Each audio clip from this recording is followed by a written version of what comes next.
Humanity has long been the cause of most negative impacts on the environment and nature. Although true, I want to shed some light on what humanity has given to nature.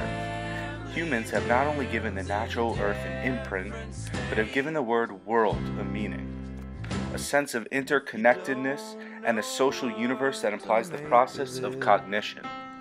These pictures represent what humans have given to Earth and the natural, untouched parts of the Earth.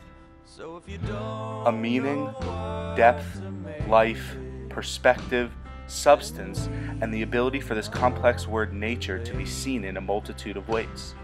Humanity has provided the platform for what nature is and how it is portrayed.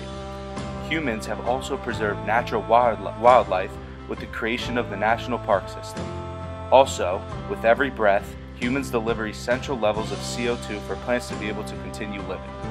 Although humans have done harm, humans have also had a positive impact on what we call the Earth.